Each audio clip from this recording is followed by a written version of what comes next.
Zero, episode 29 starts now. Welcome to the MCU show. I'm your host, Brandon, joined today by Jamie Jirac. Hello. Jenna Anderson. Hey, everybody. Aaron Breen. What's up, guys? Welcome to the show, everybody. Thanks for joining me. Fantastic Four. We have a big show today. As always, I'll never say it's a small show. It's always a big show. We're doing our first ever mailbag, which means we are answering your questions. If you ask the right questions, you might learn a thing or two. I guarantee you're going to learn a thing or two about us hosts. Some of you asked some fun questions about us, and nobody loves talking about themselves more than we do. It's true. It's really true. So we're going to have some fun with it. By this time next week, I'll have seen the first few episodes of What If, and I have to say, I will have hosted the What If press conference. I can't wait to do that. This is the first time I've ever done anything like that, and I'm hyped that Disney thought of me for that. This is the first time they've ever allowed me to actually officially be a part of something, and that's going to be super fun. And we will be able to share our reactions for What If next week, so that'll be fun. And also a Shang-Chi trailer promo thing, a minute long, dropped this morning. If you don't, after the next 45 minutes you spend with us, go watch it, but stay here and then watch it. But anyway, we're going to get through some news, and then we're going to get to the mailbag questions, and it's going to be a fun show. First of all, the big news of the week was there was a report on the Marvel Studios Reddit, and Vincent D'Onofrio is apparently back as Kingpin in the Hawkeye show. This was a report dropped onto Reddit, so you're like, all right, it's on Reddit, right? Like, how true can it be? But then Vincent D'Onofrio liked a tweet about this report from Reddit. So then you're like, oh, who's buying it? Who's in, who's out? I totally think it's true because the way that D'Onofrio runs his Twitter is just so earnest that it's like there's no way he didn't accidentally like that and not mean to. Like, I know he since has unliked it, and I think that was like a press person just being like, hey, don't draw suspicion. But like when he uses his Twitter just to talk about like how pigs can't look up into the air unless you pick them up and stuff like that, like he seems like the type of man to be just very honest with the things that he likes. So I buy it. It's one of those things I figured was always going to happen, and I'm glad that we're like finally starting to get some sort of confirmation. I'm with you on that. Jenna, Jamie, Aaron, your thoughts?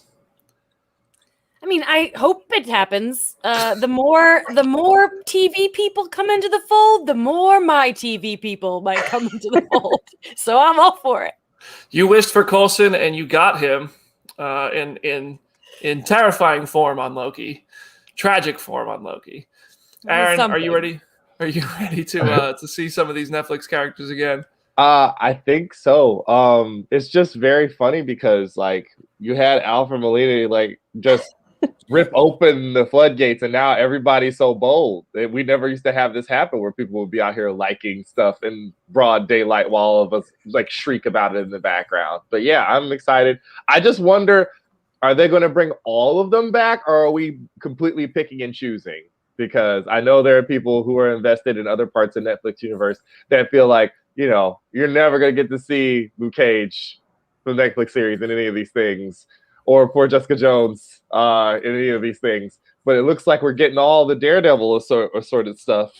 I don't know. I would like to see Mike Coulter come back. Yeah, me too. Yeah. I think there's some parts of the Netflix things that could be forgotten and not brought over. Sorry, Iron Fist. I don't know if we'll see some people from the Netflix things. I think we'll see some. I don't know. Well, yeah. Anyway, that's a fun piece of news. It was an exciting bit. I saw that trending earlier this week, and I think it's interesting that Vincent D'Onofrio acknowledged it like in a very slick way. Yeah. Anyway, let's move on. So one of the other big casting updates, more official because this came through an actual trade, is that Michaela Cole has been cast in Black Panther 2.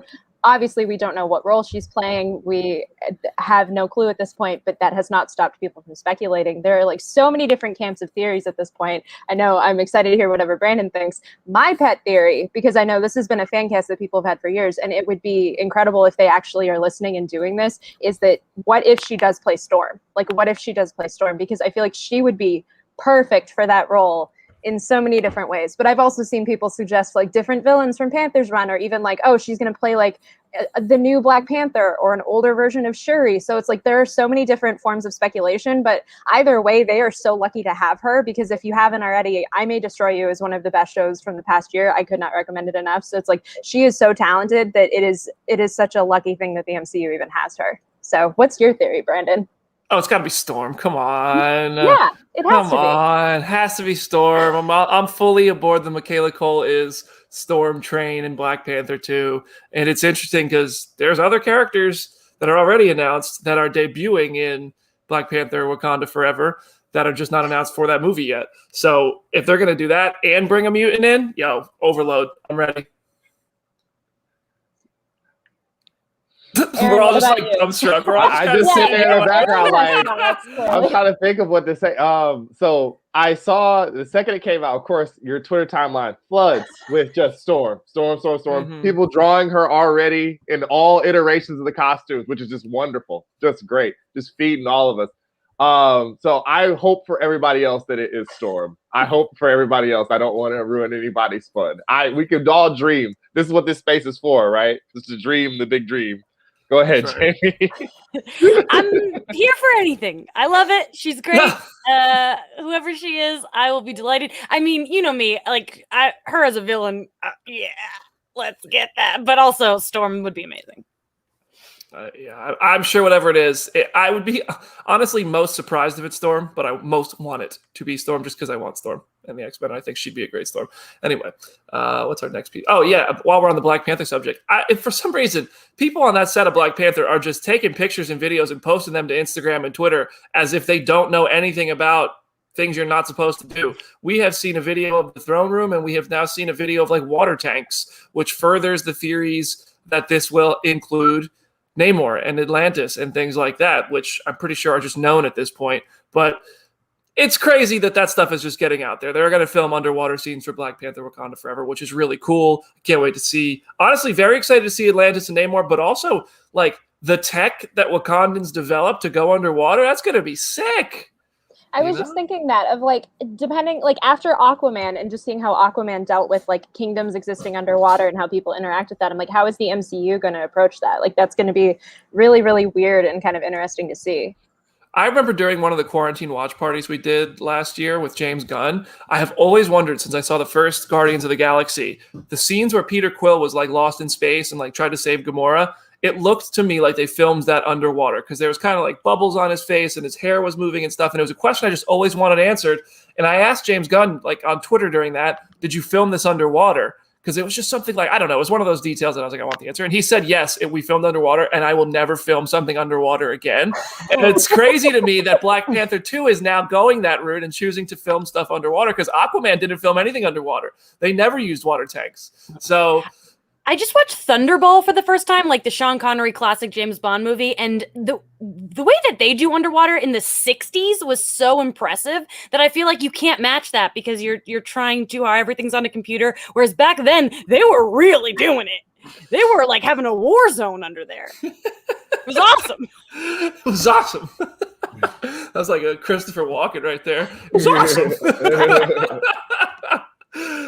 What do we got next here? Jamie, you got a piece of news for us. Yes, Black Widow is already coming on digital on August 10th and then Blu-ray and 4K on September 14th, which is obviously way shorter than we're used to. But, you know, I'm really curious to see how these are going to do because there are so many of us bought it on Disney+. And I mean, as you can see behind me, I'm a physical media person, so I'm like, I'm sure I'll buy it. But I'm curious to see how it's going to do. Jenna, what do you think about that? I'm definitely a physical media person too. Like all of my DVDs are out of frame, but there are many. I am so excited to just get like the nice shiny Blu-ray copy of Black Widow. Like that's part of why I just saw it in theaters the second time instead of buying it on Premier Access, because I was like, when I want to spend the money to own it, I want to like physically own some sort of component for it. But like I feel like the shorter window is just a sign of the time and where we're at now. Like I feel like this is something that's going to become really, really common now, especially with all of these like hybrid releases and everything in the pandemic. So I'm here for it. Aaron, you keep your collection a secret from us on this show. You're the one who points your camera away from all the collectibles. Are you a physical media person? I am. Well, we'll get into some of this later when someone asks a question about it, but I'm definitely on team physical media. And I was just gonna laugh because I'm like, I know all of you have been aching to actually put something else in the shelf along with all the other MCU stuff after the weird space gap. That's like, I just put a sign that says, I'll explain later, in there in the middle of it. But yeah, it's a good thing. I want them to release all this stuff on physical media because it's so precarious if it's just living out in the ether. I don't know why, Give me a WandaVision box set that looks like a classic TV box set, like the one God, I would kill for that, but I don't think we're gonna get any of those. That way they can't go in and tinker with anything if they give you the physical media. It has to be the final version of it. Yep. I want physical media, if only so that I could spend $20 to have it on a shelf with everything else. That's really it. That's where I'm at. Exactly. It is a short window. That's a weirdly short window, but here we are in a weird time. James Gunn has said a lot about Guardians of the Galaxy Volume 3 and also not a lot at all. I think the biggest thing was that he said that you have to watch the Guardians of the Galaxy Holiday Special. There's things you have to learn from that going into Guardians of the Galaxy Volume 3. My theory is it's just kind of like a palate cleanser to update their status after Endgame. But maybe, who knows? Some of these shows have really had surprising moments and additions to the MCU in them, so we'll see. He said in an interview that I did with him that Guardians 3 is, quote, gigantic, end quote. And he's also really excited to tell Rocket's story. And he also said that Marvel didn't ask him to include anything. He got to kind of just tell his story. And I remember that when he did the first Guardians, they asked him to include Thanos and actually, I think they asked him to include the Infinity Stones bit, but it may be his choice to include Thanos. I don't remember exactly. But there was just things that he was asked to include, but now he's getting free reign. So that's all the Guardians 3 updates from James Gunn's The Suicide Squad press tour, which is an awesome movie, by the way. Yes. But I think we could just move on. I don't think there's really too much Guardians things to speak on. And Jamie has to get out of here because she has a big interview with Hugh Jackman to get to. So we're going to get her as many mailbag questions. Aaron, what do you got for us? Okay. So Midnight Man, reportedly the Moon Knight villain from Murphy's Multiverse. The wonderful Cam Baramalo wrote that up for our site. So while we were thinking, just shooting, like I said, this is a space for dreaming, right? We all were like, it's Dracula, it's werewolf, blah, blah, blah, blah. And it's like, it's Midnight Man. So Anton Mogart, sort of henchman of big bad Moon Knight villain, the Bushman, guy gets sort of disfigured and in Toxic Avenger style, I guess, because I'm not Jim Viscardi and I don't know Moon Knight backwards and forwards, and he's going to castigate me for that later.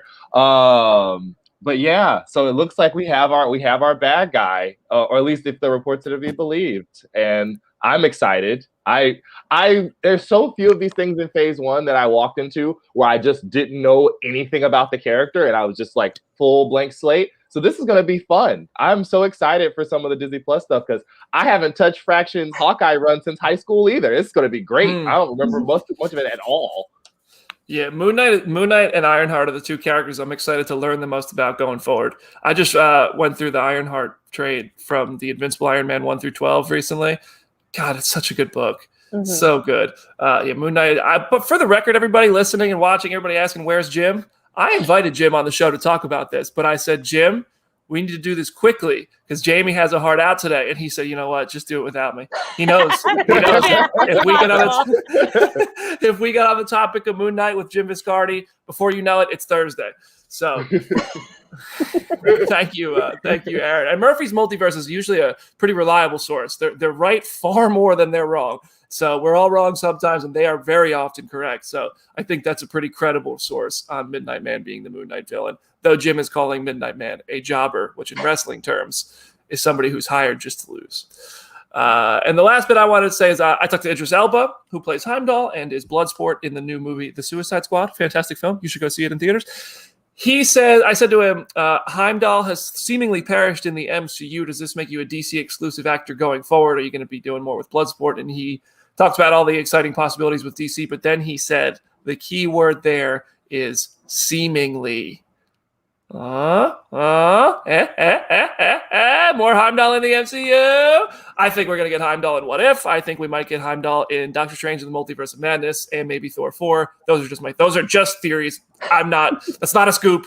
Don't tweet it. Don't say it. BD said it. I'm just theorizing here. Yeah, too late. Gosh. Where can he pop up? Those are the 3 places he could pop up, right? There's no really. I agree. Like any combination of those 3, I think would work really well. And I think we've learned, especially now that we have the multiverse, like death is not permanent in the MCU by any stretch of the imagination. So like there is definitely still a way to tell more story with him if somebody wants to. So yeah, I'm totally on board, especially after seeing him in the Suicide Squad. I am very excited to see what he would do with Heimdall after that. So. I agree. But if you want to see that full interview with Idris or our James Gunn interviews, they're going to go up on the Comicbook.com YouTube channel today and tomorrow, and throughout the week, all the Suicide Squad stuff and also Jungle Cruise stuff. So there's a lot of good stuff on the Comicbook.com YouTube channel. I think they're going to also talk about it on the Comic Book Nation podcast, which you should give a listen and subscribe to. And that's today's MCU news. We are going to switch it over to our first ever mailbag for the rest of the show when we get back in just a minute.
All right, welcome back to episode 29 of Phase Zero, and we are about to drop our mailbag on the floor and pick up all the envelopes and open them and read them.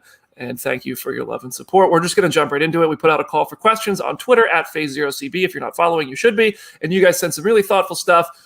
We offered to open up our hearts to you, to share details of ourselves, and also the MCU and all things you want to know. And that's exactly what we're going to do. Our first question comes from Brandon Moore. How did each of you get your start at Comic Book? We're going to go around the horn, starting at the top. Aaron, how did you get started at comicbook.com? Okay, so as the most recently hired among the panel, it was a little bit more circuitous, I presume, than maybe your guys' stuff. So I worked for the company that owns comicbook.com, and I was moving to another state because my girlfriend got a job, and I had to move. So I couldn't stay doing the job I did. And my old boss was like, well, we're going to look for a bunch of openings. We don't want you to leave. We want you to stay in-house. Like, we'll see what we can do.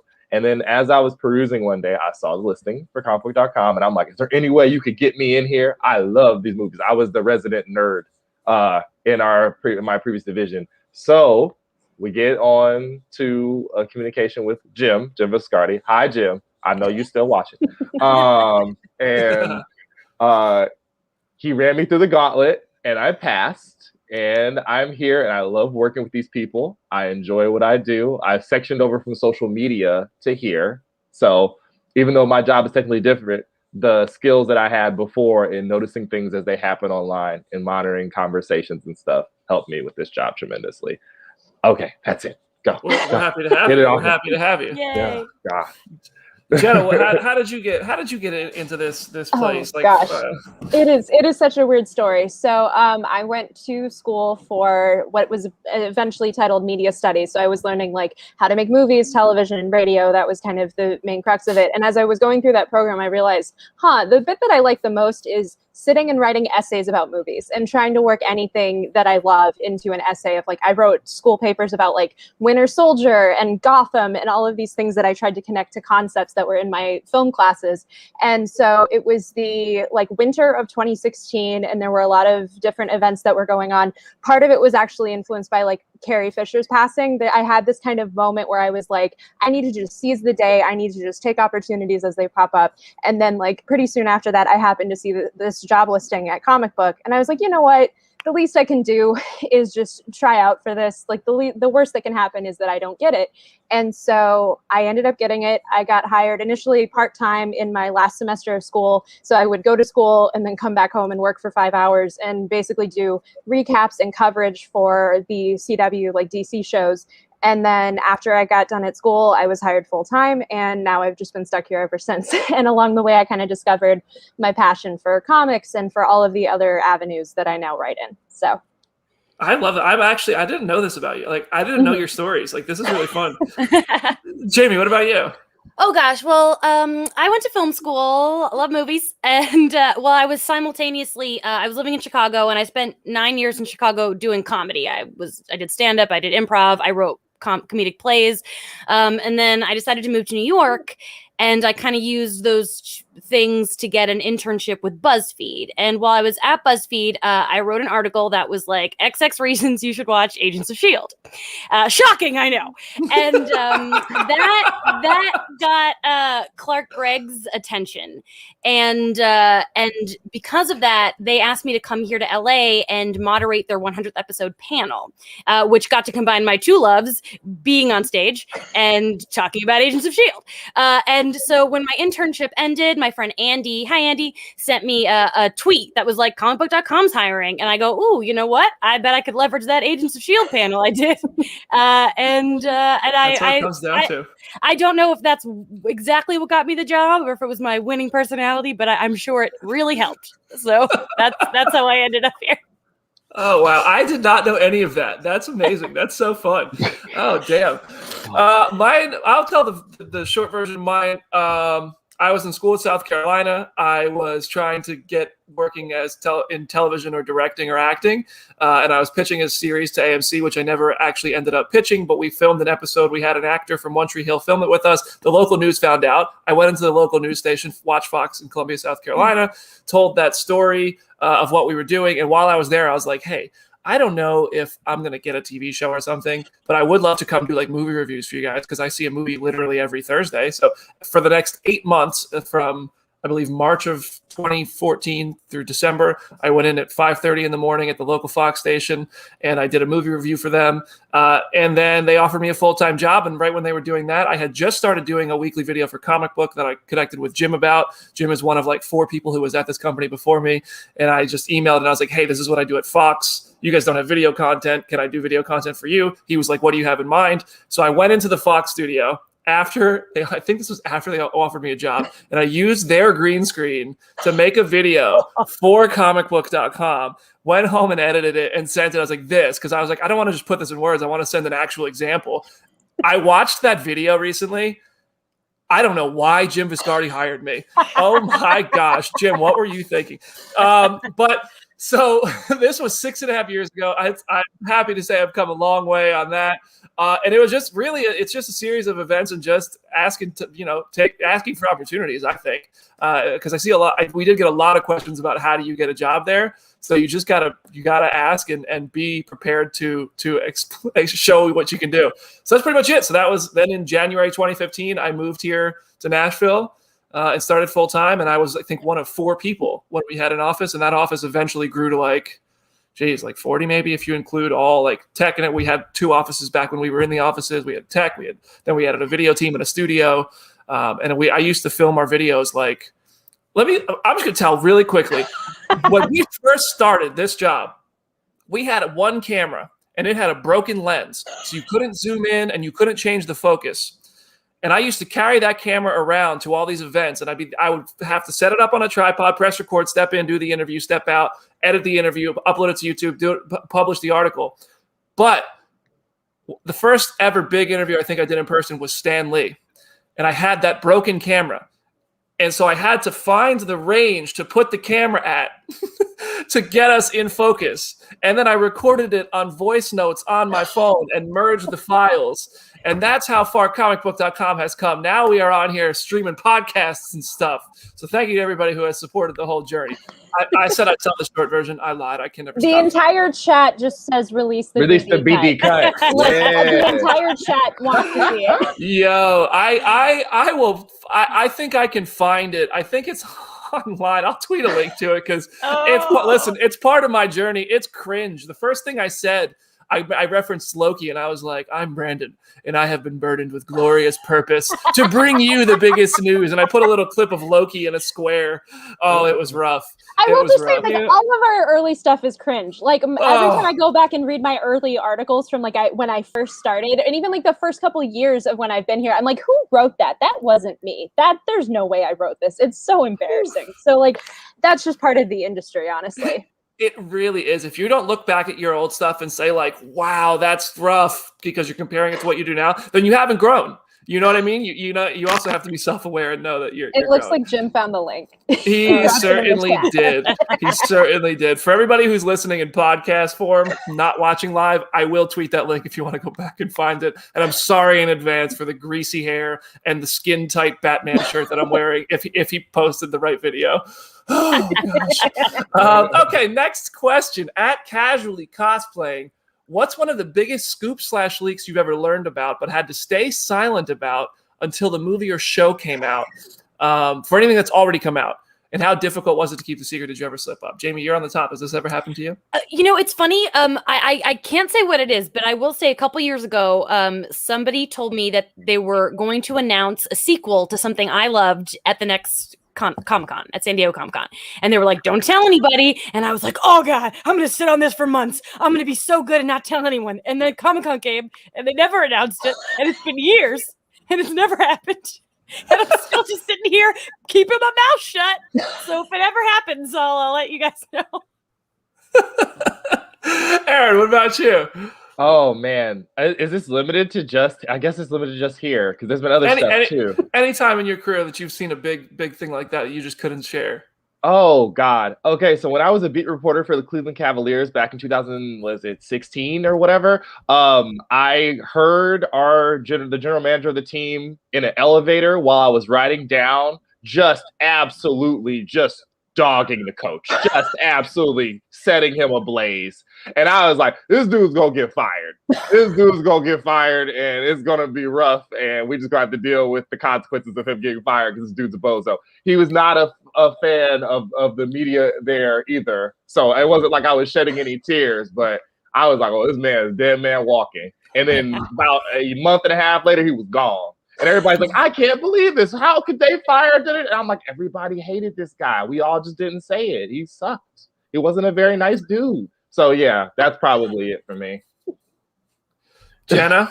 That's a good one. Jenna, good luck. I know. Mine seems so lame by comparison. It's just like when I was really like I still cover the CW shows, but when that was really kind of my beat, there were so many little things that I would learn, and like whether or not they would come true would be interesting in and of itself. I remember finding out through the grapevine of like, oh, there's one cameo in the second half of the Crisis on Infinite Earths crossover that like the people who were talking about it were like, I don't even know if we're going to get this, but if we get this, it's going to be amazing. I heard that information, completely forgot about it. And then when Ezra Miller showed up in the fourth hour of the crossover, it was like, oh my God, like it was this thing of like, oh, in hindsight, it was like, I should have had that in the back of my mind as a thing that was probably important.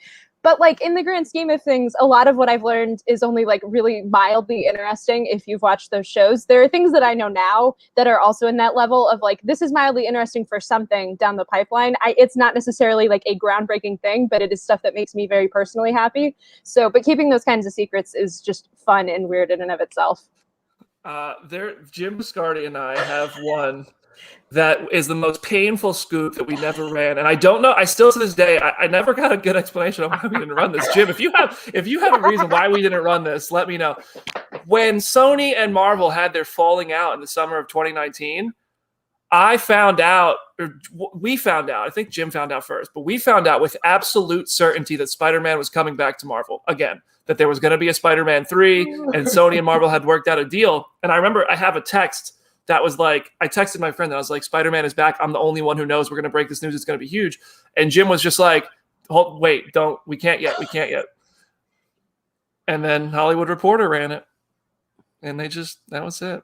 I don't know. There was some reason why we held that back. Maybe it wasn't even Jim who told me not to, but something happened where we didn't run the story, and we didn't get to be the ones to break the biggest news. I also knew Andrew Lincoln was leaving The Walking Dead since like season 6. That season 9 would be his last. Never told anybody that. And also, I was on the set of Thor Ragnarok. I was on the phone with my mom, and Chris Hemsworth walked on set, and I was like, "Oh, he only has one eye." And my mom was like, "What?"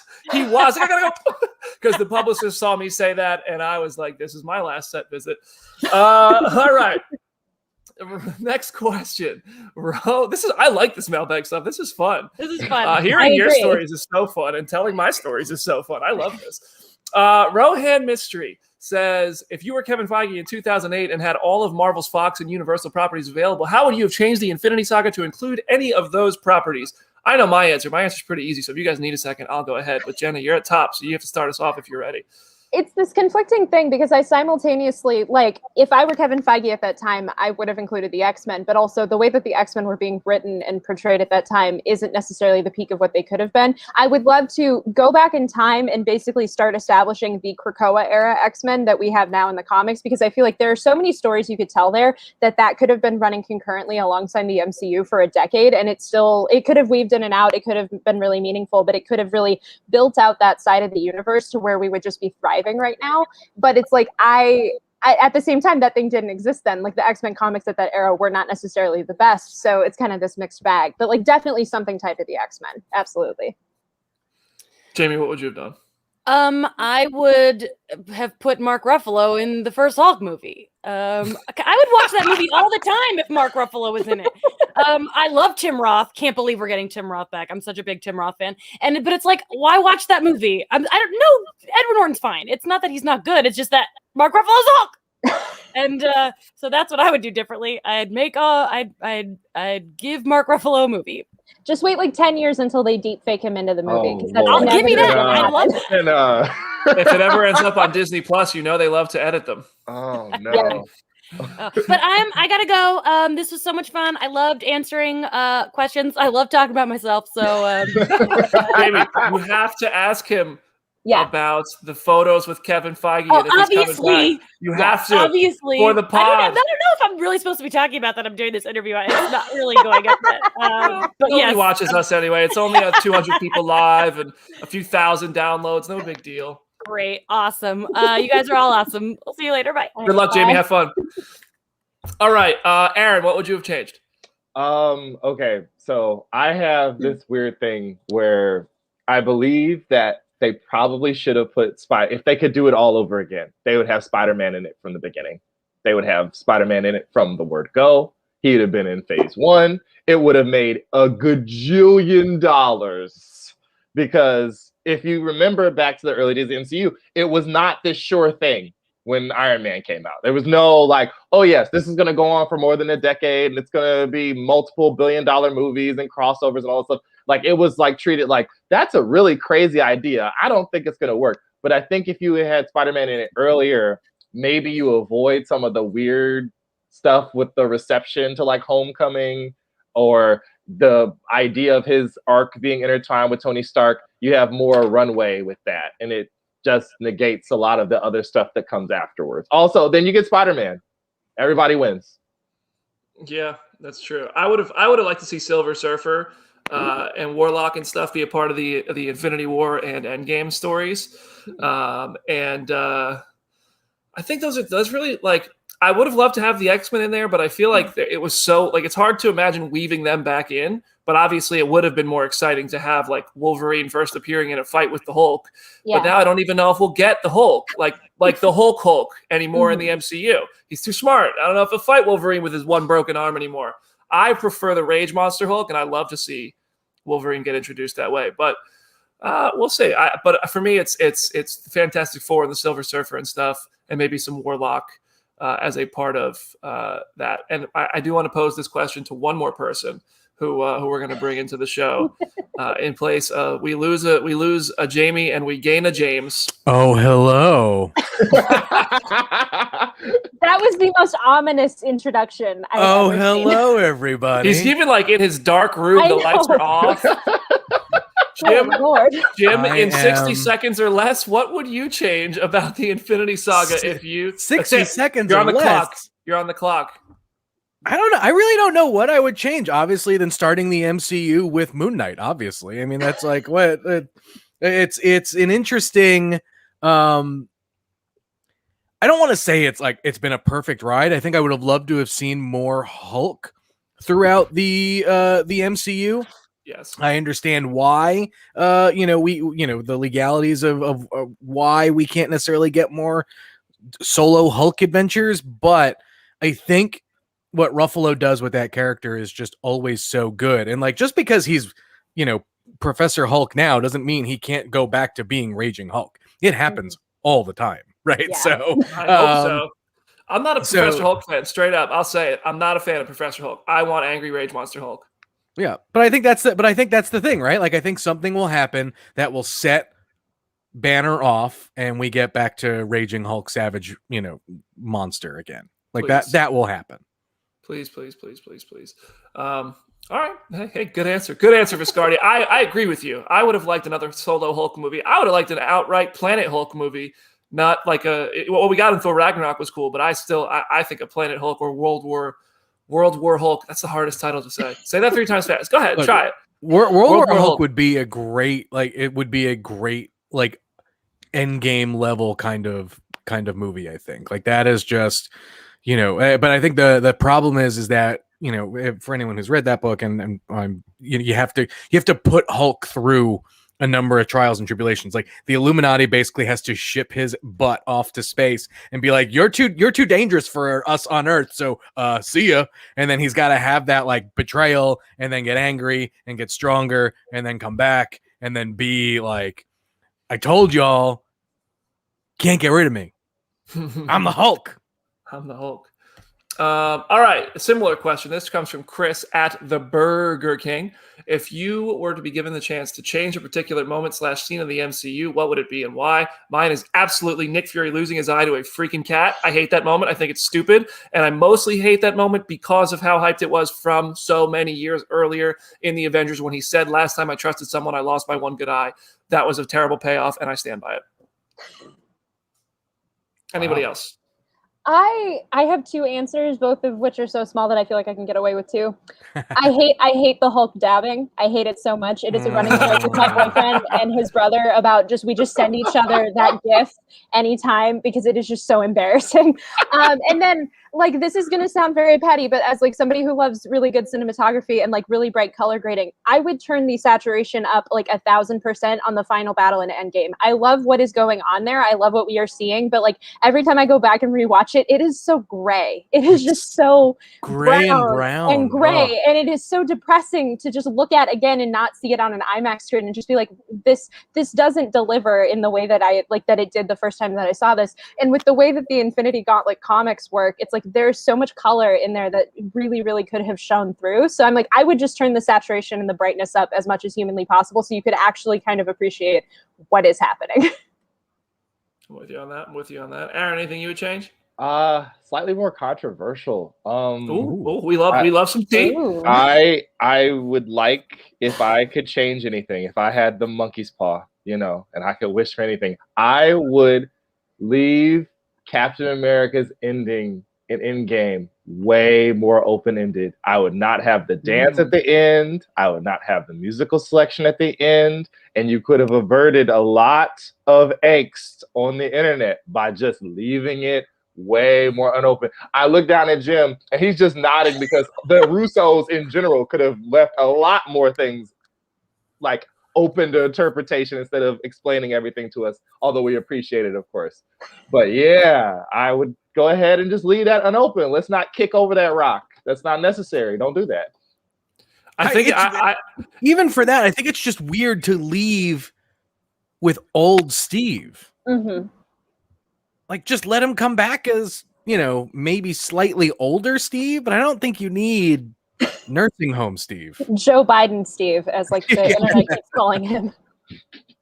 I think that was probably just such a fear of not getting Chris Evans to play the character again. They felt a need to wrap it up, and that was just what they came up with. You know what I mean? I didn't have the same problem with that. I know the comment section is about to torch me, but I didn't have the same. I didn't have a problem with that. Like, I just like, it wasn't like I was like, that was such a good ending, but I was also not like, I hate that. I wish they did something else or nothing. But it is, it is what it is. I just want to know how the hell Old Man Steve got to the timeline in the first place. You know what I mean? Like they just, you ask the Russos, you get one answer. You ask Marcus and McFeely, you get another. Jim, your moment that you would change? Mine's more, I don't necessarily know if it's a moment I would change. It's a moment I would like to see. I like the moment in Endgame where Pepper shows up in the rescue costume. I would have liked to see a bit more, not necessarily of that, because I would obviously love to see more of that. I think I would have liked to see a little bit more setup for that. All right, like I know there was there's the slight tease, with when he talks to Morgan, whatever. But it's, and maybe we get more in Armor Wars, right? Like maybe that's where we see it. Like there's a lot of potential there, right? And that movie was already long enough, but it made for the moment. It made for a nice impact. It just didn't feel like it wasn't. Come on, Jim. She wore the suit for 30 seconds in Iron Man 3. I know. What do you mean it wasn't earned? It's cute that you're like, maybe in Armor Wars, as if Gwyneth will ever come back. I feel like she does not want to be in this. She will. She'll totally come back. She just won't remember it. Yeah, that's what I was going to say, as if Gwyneth will even know she was in Armor Wars. Yeah. You can only sell so many candles, Jenna. You can only sell so many candles. You can only be in so many Ryan Murphy shows. You have to come Candles back. cannot provide enough money for her not to be in these movies. These mailbag episodes are getting out of hand, and I mean the first one. Wow. All right. Let's get back on the Marvel train here. Elliot Comic Art, who designed our Lil Icky and Alligator Loki / Croaky, we love you for it, Elliot, asked, which slated MCU project do you think is going to surprise us all that not many people are talking about? It sounds like the Groot special, based on what James Gunn said, could have more to offer than we originally thought. I mean, according to Vin Diesel, we're going to Planet X sometime. I don't know. I don't feel hyped for Secret Invasion like I would have thought I would, based on the event that Secret Invasion is in the comics. I think my expectation or hope for what Secret Invasion should be in live action is like an equivalent size story to the comic. I'm excited about the cast, but the story has not done much to convince me it's going to be worthy of that Secret Invasion title yet. Maybe it will. So maybe that's the one that's going to surprise me the most. I can't really speak to anybody else. What do you guys think? Oh boy. Probably Eternals for me. I see a lot of hype for Eternals. I don't think there is a lot of hype on that one. Stan Twitter is hyped for Eternals. Yeah, sure, yes, but Eternals still feels like we don't know anything. Like we don't know anything about it. We don't know what the impact it has, and so I think because of that, like it's like the buzz level on that is not as high as it should be. I'm a huge Jack Kirby Eternals fan, and so I love the idea of these characters coming into the MCU and seeing what they can do. I just wish there was more. I feel like we haven't seen anything for Moon Knight, but I feel like we know more about Moon Knight than we know about Eternals, and that feels like a problem. So Kofi said Jim has been the one running the Eternals hype Reddit thread. Kofi knows, right? Like I said, I want to be more excited about Eternals. And I think once we finally, I'm hope when it finally shows up that it truly kind of gives us a bunch of questions, answers up a bunch of questions, and just blows the scope of the MCU even further. But it feels so small compared to the stuff that we know is going to go on in Doctor Strange and Spider-Man and beyond. And Eternals should never feel, in my opinion, small. I don't think it's going to feel small. I think Thanos is going to be in Eternals. So that's going to be, I don't know. I'm a little nervous about Eternals. I don't even know which one's going to be bigger out of Eternals and Shang-Chi. So yeah. and Eternals feels like it should be the easy bigger one, given the scope and size of that cast and that story. But Shang-Chi seems we have more trailers though, so it's easy. I don't know. Yep. Anyway, anybody else got anything there? I've been trying to think because I don't know. I feel like also just like my view of what people are talking about always feels so insular just in terms of because like also there's so many projects that by the time people are talking about stuff, it kind of just ebbs and flows. But like I just personally think that people are going to be really surprised by She-Hulk. I think the way that it is going to tonally fit perfectly within the MCU while doing something so completely different at the same time, and the way that it will utilize just characters and concepts from the larger franchise, I think that has the potential to really, really surprise people. But obviously, like we're still months and months out from even getting anything tied to that. But just personally, in terms of level of excitement, I know I'm excited for She-Hulk, and I hope that everyone will end up being as excited once it actually comes out. So, Aaron, what about you? I think it's a testament to Hawkeye that I am actually as excited for it as I am. When it got announced, it was the one of these where I was like, okay. I mean, I was in high school during the Fraction run, so I had so much free time. I could just read comics all day. So I liked that run, but like I said, I haven't reread it since then. And I was like, okay, that'll be fun. But after everything else that has preceded it, there is some potential for some very bonkers stuff to go down with Jimmy Renner and Kate and the dog. It's going to be interesting. The dog. It's going to be that's like can we keep it a buck already? We haven't seen an episode of it. The dog is going to be MVP. Lucky is going to be. I was just talking with my boyfriend about this last week. Like, if they manage to do anything that is like the Lucky the Pizza Dog solo issue that is just from the perspective of that dog, like if we get any, like even like a couple scenes like that in the TV show, like everyone is going to lose their minds. Like it is going to be amazing. I hope that show's great because I have all the first prints of that issue and I want them to skyrocket. All that series. All right. This is a question. This is a personal question for us. At Zach Layton 3. This is fun. I like this. Comment section seems to be having a good time. Thanks for all the questions. I wanted to say, Dip and Dottie, you could have asked us a question, but you deactivated, and we miss you on Twitter. We miss you on Twitter, Dottie. You could have been a part of the mailbag. Zach Layton 3 says, describe your experience with your first big interview that you have done. This says for comic book, but this could really apply anywhere, like your first big interview that you had to do the night before, the nervousness, the prep, all that stuff, etc. Jim, you're on the top of the screen. The rule is you have to go first. I think your big nervous moment was the Build-A-Bear, but we've been telling personal stories all day. That's on the table. That's on the table. You posted the link to my slick back hair.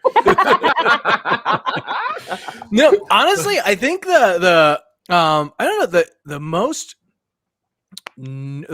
nervous one that I can remember is actually probably Ryan Reynolds. I think he is so that dude is just like the way he is on camera, on Twitter, in person, whatever is it. And so she's just so naturally funny.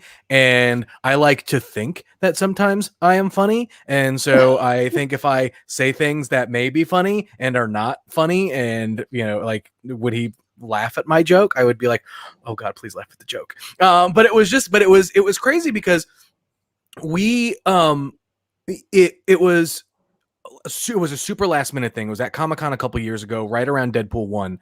And we got I get a call being like, hey, we have Ryan available for some questions. And like I'm like, all right, I was the only one available for it, and I ran and did it. And both him and I, it must have been 6 years ago, because it was when we both had we both had a kid at the same, or our wives had kids at the same time. And so we were both like new dads kind of thing. And we, no joke, spent 20 minutes talking about being new dads when I only had 5 minutes with him.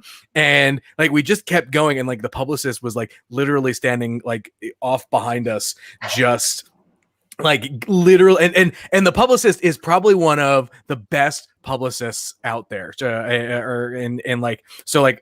In retrospect, I feel really bad, but at the same time, it was one of those things where like I kept trying to steer the conversation to Deadpool. He's like, no, this is good. Let's just keep swapping new dad tips. And I'm like here I am just sitting in a random hotel room with Ryan Reynolds swapping new dad tips because we just happened to, our families happened to have kids at the same time.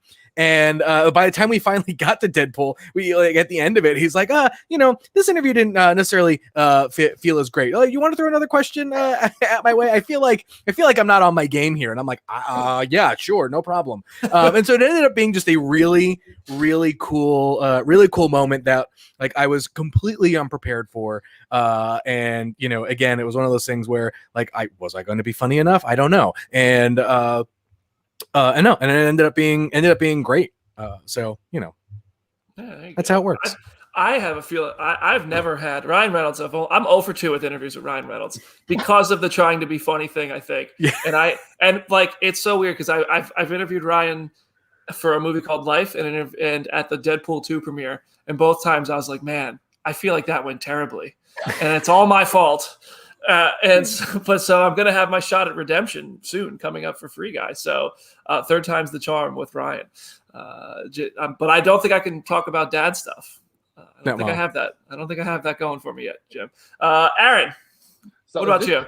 Is this the MCU or is this just here at Comic Book Period? It could be whatever. It could be anything, man. Okay. I'm interested in all your stories so far. Okay. So probably the first interview I had here, Jim remembers, is with Dante Bosco from Avatar: Last Airbender and Hook and a bunch of other fun things.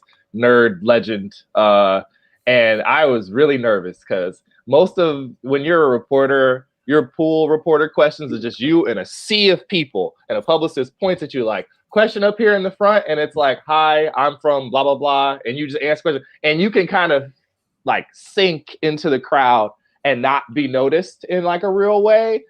When you're sitting there talking to them on Zoom or whatever, it is like, nope, we are having this conversation face to face. I have watched Avatar backwards and forwards about 4 or 5 times, including on Nickelodeon as a child, and we owned Hook on VHS. This is going to be weird. Also, my girlfriend is behind the door, pressed up against it, trying to listen because she loves Dante Bosco more than me. So it is a very awkward situation, but it went very well. He was very gracious. We had a good time. We talked about B-Boy. We talked about American Dragon Jake Long. We talked about him being in Moesha for a season. It was great. I loved it. But I was so nervous beforehand because I'm like, this dude's going to think I'm a tool, and that's not great. Also, Ariel's going to hear me bomb right behind my back. It's not going to be great. So, yeah. Jenna, have you ever had a big nervous prep for an interview? God, it's at the point where it's shocking if I don't get nervous. Like honestly, like I still get these little moments of like, all right, the interview's in X number of minutes, time to like have a small panic attack and like go over my questions 20 times and make sure that I'm actually doing what's right. The one that like was the perfect confluence of things was, to keep on my She-Hulk brand, was when I talked to Tatiana Maslany for the Orphan Black like fan reunion that they were doing over Zoom for like during the pandemic. And it was a thing. I was offered the interview on a Wednesday mid-morning, and the interview was going to be that Thursday morning. And if it had been any longer, I would have been terrified. Like if I had sat with it for more than a day, I would have just been a nervous wreck. And I already kind of was, but it was just enough time for me to get in the headspace of like, this is a thing I would have like given anything to do years ago. Like the amount that her work has impacted my life is just surreal. So the fact that she is spending 10 to 15 minutes listening to me talk is like insane in and of itself. But it was a thing. I was so nervous, and then it ended up going spectacularly. We bonded over like the weird comedy podcast that we listened to and all of this weird stuff. So it could not have gone better, but it was one of those things going into it. I was like, my life is impacted by whether or not this goes well, basically, because it meant so much to me. That's awesome. I remember, like I mentioned, my first interview on the show earlier was with like my first in-person interview that I think I ever had was with Stan Lee. But here's the thing why this was so, Jim, you're going to remember this because I was texting you this whole trip. So first trip I ever went on, I was 2 or 3 months into working at Comic Book. We were up in Boston at this Gillette event. They did an event for Avengers Age of Ultron. They did Avengers themed razors, Stark Industries themed razors.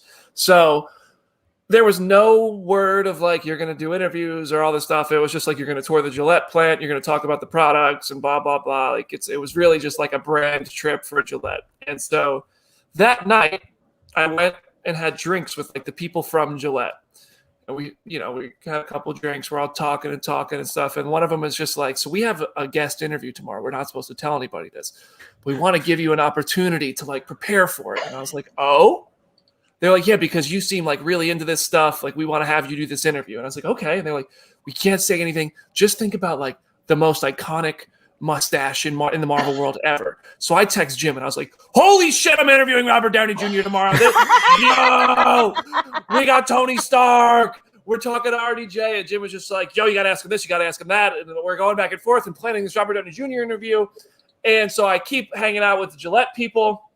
And it was like we were out. It was like 4 of us, me and 3 people who work for Gillette. We had a bunch of drinks. It was like 2 a.m. at this point. Maybe not that late, but I had definitely had enough to drink to be like, all right, it's time for bed. And right before I was like, all right, I'm going to bed because we got a big day tomorrow. One of them was like, big day tomorrow, man. Stan Lee. And I was like, what? And then it was like a scene in a movie where like the curtain gets pulled back and it all just starts unraveling because they all started talking about Stan Lee, just as if like it was part of the bit that they were holding it from me and they wanted this twist. And I was like, hold on a second. I'm talking to what? And that was the most iconic mustache. I was picturing like Tony Stark's goatee. And I text Jim at like 2 a.m. I was like, dude, it's not RDJ. It's Stan Lee. And then I had to get ready for this whole other interview, which ended up being great. And you can find that interview online too. And he was a wonderful interview. It was so cool to interview him. But it was a trippy moment for me to have that plot twist. But yeah, I am like Jenna. I get nervous before interviews, but I feel like nowadays, since as spoiled as I have become for doing this for over 6 years now, my nerves come from like, I hope this interview goes well in the sense of like, I know what I need to get out of this interview. I hope they find my questions to be thoughtful and appropriate. I hope my questions are good. I hope they give me what I need. I know we're not going to come out of this friends, even though I want to be friends. So yeah, it's an interesting thing to get ready for interviews. All right. And the next question here comes from Gabrielle Buzensky. Sorry if I said that wrong. How did the Fantastic Four decide to start this podcast? Like, did BB recruit some star comic book employees, or were you assigned to it, or was it random? I actually forgot I put this question on here. Jim and I sat in a room in 2019 and thought about names for a Marvel podcast. We were going to start it in October of 2019. Thank God we didn't. That would have been a long year of no content. And then we came up with names. We had names like Oh Snap. We had names like we had all sorts of names. And one day we were just sitting in the conference room in Brentwood, Tennessee, and I was just like, "What about Phase Zero?" And he was just like, "That's it. That's the name." So we just went with that, and then we got all the approvals and stuff for it. And then a year and a half went by because we were going to start it right before Black Widow came out. We were like, we should wait until there's regular content to talk about. We want to have a good show. We never just want to mail it in and just to talk like we're doing today, which I think we've earned 29 episodes in. And then the process was like, it was like we kind of considered for a minute like going out and hiring new people. But it was like, all right, well, we have all these people on the staff who don't get on camera, who don't get to like put their face and their voice directly with the fans other than in an editorial front. So if there's people interested in that, let's do it. And I think if you go back and listen to old episodes, like it was a lot more of a rotation, and we still want to do a rotation. Like we have like Connor and Charlie and Kofi and all kinds of people and Megan that we're going to try to work into the show. But I feel like our 4 here and Jim and JL Viscardi Jim. But I feel like me, Jenna, Aaron, and Jamie just kind of hit a rhythm, and that's really what I wanted on the show. Like I said to Jim before we started, I was like, I really just want people who like will be confident and fun and comfortable, and we can all kind of talk and not feel like we're being forced to just listen the whole time, and feel like we get to add our perspectives and we have diverse perspectives and all that stuff. And I felt like us 4 just really hit all that stuff, and we get to have Jim in here whenever he's available to come on. And that's the long version, I think, of how Phase Zero came to be and how our host came to be a part of it. I don't remember really I just think I'd messaged. I think Jenna and Jamie were among the first people I ever messaged. We had Jamie on for WandaVision, and then I didn't get on until like the start of Falcon and Winter Soldier. And I was like, oh, cool, I'm going to be on for an episode or for the 6 episodes of the show. And I'm still here. So I'm like, cool. Y'all haven't picked me yet. Aaron, well, I don't remember. What was your first episode? Do you remember? Okay, I slept through the episode where you guys talked about my essay about Isaiah Bradley, and I woke up feeling like Wasn't crap. it like the third episode? Yes, of like the season? third episode, Yeah. and I was like, "Oh man, I needed to wake up earlier." God, I did not see any of this. I felt so bad. So I was like, "Yeah, I got y'all next week. I got y'all." But like Jenna, I thought I was just coming on to talk about Isaiah Bradley, and here I am, still the same. We're in the same boat, so yeah, that's how it happened. Just a random Slack message from BD, like, "Hey, we'd love to have you on. Like, can we talk about your thing?" And I was like, "Ooh, 6 hours ago. Yikes." That was a long time. Oh, that's funny. All right, this may be our last question of the day. This one comes from Layla at Falcons Nat. Layla is our OG fan. Shout out to Layla and Dottie. They're here every week, unless they're in school or at work, trying to raise some money for pop figures. But we do notice a lot of you guys who come in here every week. Have send Josh here in the comments right now, Brandon Moore. We start to recognize your names, even like every week. So we appreciate y'all. But I do have to credit Layla and Dottie as being the most vocal day one fans and most supportive Phase Zero listeners. We love y'all for that.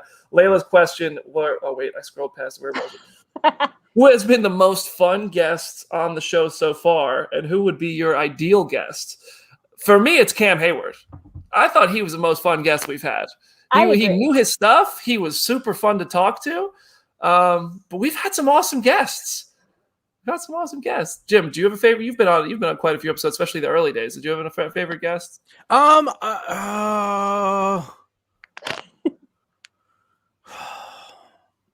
I mean, I like when I get to guest on the show. So,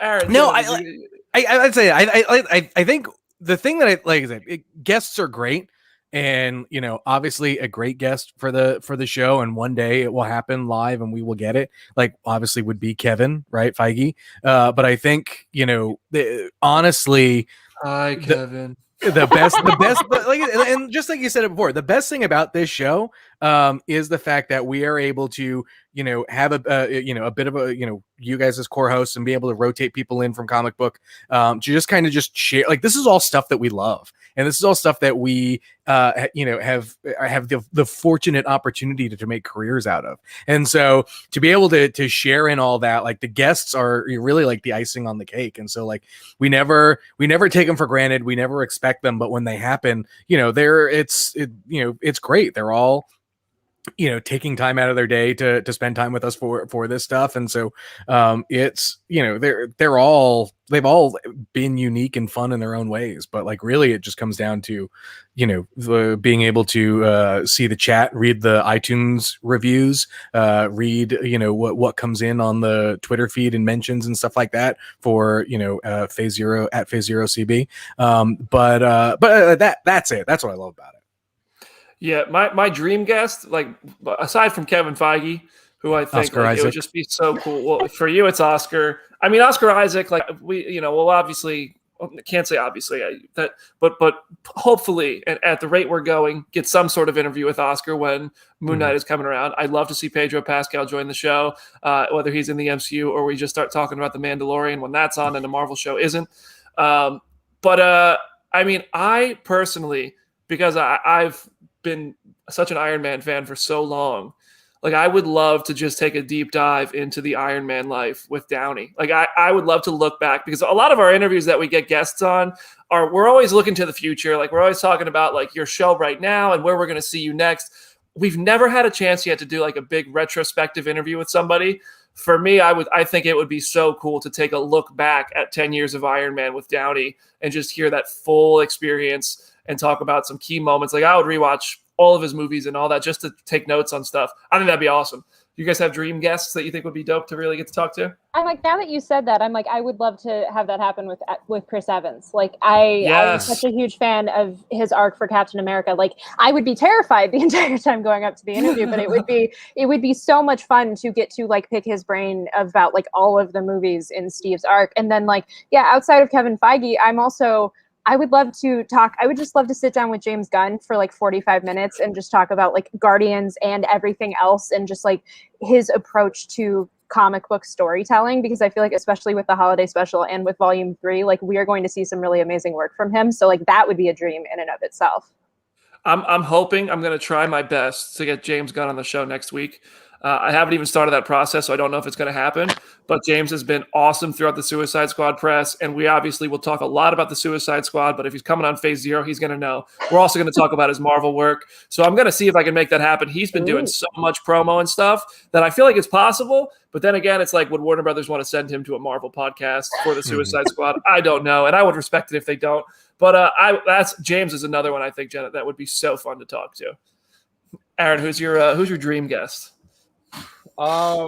Just for sheer entertainment factor, I'm probably gonna go Hemsworth because we can ask him to do anything and he'll just do it. And I love the idea of like being like, it's like a 15-minute segment of like, let's just ask people like to ask Chris Hemsworth to do stuff and he'll just do it. It's like, can you go find all the hammers that are in the house right now? Can you go bring them and show them to us? What are your kid who said that Superman is his favorite superhero? How did you handle that? Or what is the conversation like? There's so much comedy potential that I would be really excited to see what he would do. Yeah. How much? Tycho would be amazing too. How many pounds can you curl with just your pinky, bro? Let's just say it. Let's just go for like me and Brandon. We fly, we go, we spot him. Jamie's there with a stopwatch, gawking. It's like his muscles are made of katani metal fibers. I think that would be a fun one. I'm looking back at our like Johnny Gargano was a super fun guest. Jim, were you on that show? Yeah, I wasn't on that show, but I was definitely in the chat for that show. Matthew Berry is our most chaotic guest. I still remember, like, that was my second episode, and I was like, I'm never coming back on this show because Matt Berry is just fighting me about Birds of Prey for like half an hour. And I'm like, I would have this debate in any other context, but it is not relevant here. So I just wanted to like keep trying to move the conversation back to Marvel, and he's still like, tell me why you like Birds of Prey. And I'm like, I don't know how to do this situation. So I'm glad that I'm still here because I almost thought that Matt Berry was so chaotic I was never going to get to come back. No, Matt Berry has never come back, and we kept Jenna. No, Matt has messaged me, and he's been like, "Dude, sorry if I went a little crazy there." But that's like his thing. That's what he does on ESPN. That's what he does. So I mean, I don't think any of us got mad at that. We had Soups on the show. He was fun. Kari Skoglund was a fun interview. She was very straightforward about Falcon and Winter Soldier, very matter of fact. Kate Herron was super fun. Jenna and I talked to Kate Herron on last week's show. Jim Starlin was on the second show we ever did. That was cool. Tom King was a great guest back in the day for Vision Talk. We've had some cool stuff. We're only half a year through, and we still have a whole second half of 2021 content. So who knows? Who knows what's going to happen? I want to get more fans involved. I'm really going to – today and tomorrow I'm starting to try to produce the fans versus celebrity guests trivia. So I'm going to try to find a time. I really want Kate Herron to do it, but she's in Australia, so the time zones might make that tough. But I know Cam Hayward is down, so we'll see. But all right, that's going to be today's show. I loved the mailbag. I thought this was a lot of fun. I agree. Yeah, we need to do this more often when there's no MCU content to talk about. We can talk about ourselves for hours. Upcoming guests asks left-handed DJ. I don't know yet. I know I have What If interviews this weekend, so I imagine we may roll one of those into the show, but they're not going to be extended long-form interviews yet. We will have What If reactions next week, so we'll have that on the show to look forward to. And, who knows? Maybe some of the Marvel cast that's a part of What If will do press. I don't know, because that is some of the biggest stars in the world, and I don't know if Disney's going to be giving them that fat press day paycheck for What If, but hopefully they do. And if you guys have dream guests for us, just tag them left and right on Twitter and tell them to join at Phase Zero CB and just blow up their inboxes. I'm just kidding. Don't harass them, but do not harass them. All right, guys, that's today's show. Jim, any parting words for today's show? No, I was glad I was able to come on and say hello to everyone I love so much. Love the chat, love the listeners. It's nice to, not be typing in all caps for most of the show. So, Yeah, welcome back to the program. Aaron, any farewell? This was very fun. I did not know we were doing the long form version of it, and now I'm like, oh boy, there's some deep lore that'll come out and be like, I was not informed of this about Aaron. So you guys are great. I love being on this podcast. It's so much fun. This was so good. We love having you, man. Jenna, any final words for episode 29? I agree with Aaron. Like, I always feel weird talking about myself, so I'm glad that people were willing to listen and were interested in what we all had to say. Follow me on Twitter at HeyIt'sJennaLynn. I just posted my Suicide Squad review a little over an hour ago, so go check that out if you're interested. Wait, spoiler alert. How many stars did you give it? I haven't read it 5. yet. 5. Let's go! It is the easiest 5 out of 5 I've ever given anything. So It's so good. I'm Yeah. going to go read your review because I'm sure we pretty much agree on everything, but I want to know for sure. And I will argue with you Matt Berry style if we don't. All right. All right, guys. Thank you all for another awesome show. Jim, Aaron, Jenna, and Jamie, who is probably right now on Zoom with Hugh Jackman, living our dreams. And everybody who's listening, you guys made this show so much fun for us. Thanks for all the awesome questions. We will do another mailbag sometime in the future and try to just keep making creative shows to keep us entertained in the weeks where we don't have Marvel content to talk about, which is fewer weeks than there is at this rate. So thanks, everybody, for joining episode 29 of Phase Zero. Share it with your friends. Please, if you share these links on Twitter, I swear it's a free retweet from me. It's a free retweet, and that makes you super famous for 15 minutes, and you should all want that so badly. Being famous is the best. Before you know it, Okay. Before you know it, I'm just listen. I'm not saying I'm famous. I'm saying you get your 15 minutes before you know it, you're in a Marvel movie. 16 interviews on Sunday. Yo, listen, and nobody who's watching them is watching them for me. They're watching it for The Rock. I know my place. But all right, everybody. Thanks for a great episode. I'm Rambling Richard. Send us home.